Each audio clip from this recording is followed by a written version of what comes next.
It's called White Lies, and it's about the murder of the Reverend James Reeb by white supremacists in Selma, Alabama.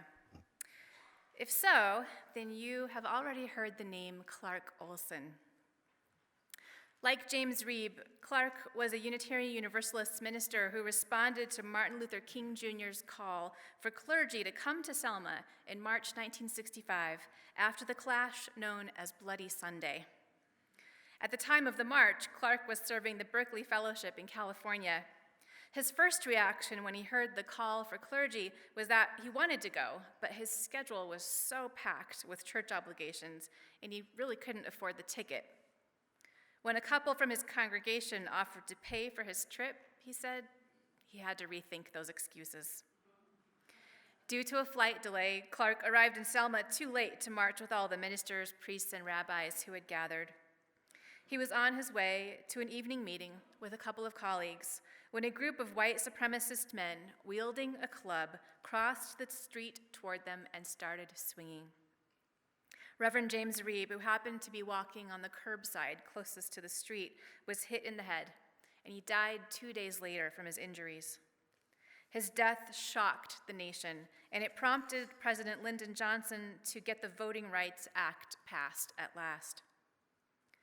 Reflecting later on the dramatic response to Reeb's death, Clark Olson wrote, "The murder of a young black man had provoked little attention. The murder of a white clergyman had moved the president and the Congress to action." Surely, he said, surely that was a stark lesson about the problem of race in America.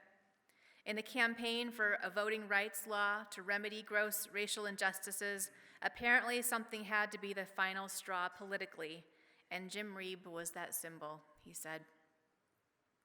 Clark Olson testified during the trial of the men who murdered Reeb, offering his first-hand witness account. But the all-white, all-male jury quickly acquitted every one of them of all charges.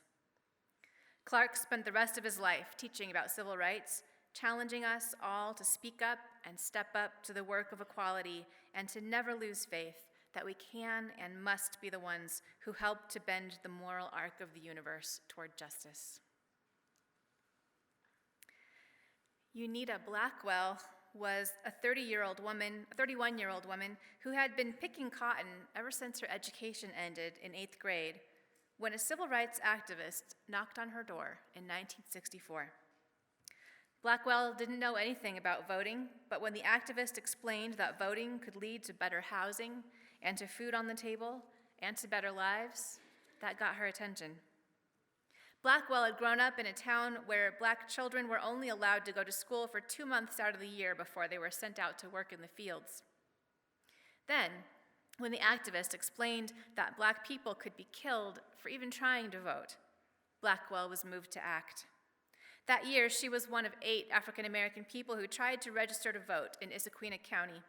As she did, she and her group were surrounded by white men armed with guns. When they finally got inside the courthouse, the group was subjected to a rigged literacy test, which by design, none of them could pass. But Blackwell did not give up.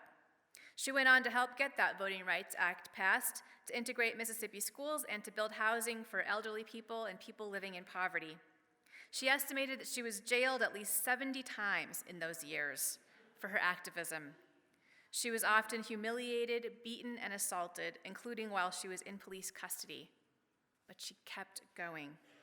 In 1976, Unita Blackwell became the first black woman to be elected a mayor in Mississippi. In 1992, she won a MacArthur Genius Grant, and she made the first of 15 trips to China. She served as an advisor to 6 presidents, including Jimmy Carter and Bill Clinton. In her memoir, she wrote, "A small group of abolitionists writing and speaking eventually led to the end of slavery.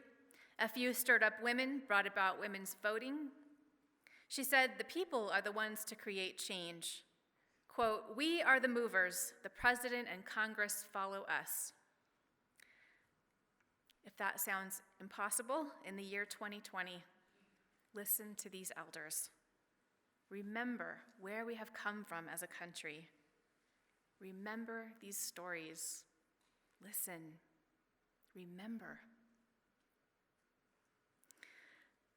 Next, a person who is remembered for a different kind of courage in a different context. William Ruckelshaus was an official in the Nixon administration just as the Watergate scandal was closing in on Richard Nixon. Testimony in the Senate had just revealed that there was a secret tape recording system in the White House. Specifically, it was in the Oval Office, the Cabinet Room, and the president's private office, where it would have captured conversations that could potentially prove the president's role in the scandal. In theory, such a system could also have exonerated the president, but based on his reaction when the special prosecutor, Archibald Cox, subpoenaed the tapes, an exoneration looked less and less likely by the minute. Nixon not only refused to hand the tapes over, he also ordered the Attorney General Elliot Richardson to fire Cox. When Richardson refused, Nixon ordered his dismissal, and Richardson resigned effective immediately. That same night, Nixon ordered Ruckelshaus, who was next in the line of command as the Deputy Attorney General, to fire Cox. But Ruckelshaus also refused. So Nixon issued an order for his dismissal, too, and Ruckelshaus also resigned effective immediately. It was only when Nixon got to the third official in line, Robert Bork, that he finally was able to get Cox fired. By then, so many people had been fired or quit in one night, it became known as the Saturday Night Massacre. Public reaction was very swift and very negative. Due in part to Ruckelshaus adding himself to the list of people who left or were fired, that night ended up leading to the tapes being released anyway and ultimately to Nixon's own resignation. Ruckelshaus later reflected on his reasoning at the time. He said that by law, a special prosecutor like Cox could only be fired for cause. He would have had to have misconducted in some way. But Cox had not misconducted, and Ruckelshaus did not believe a president should be above the law. A little over a year ago, as our current president railed against a special prosecutor investigating Russian interference in the election, Ruckelshaus wrote an article in the Washington Post connecting the impact of Nixon's time to today. He said the events of that Saturday night, quote, accelerated the growing wave of political cynicism and distrust in our government that we are still living with today.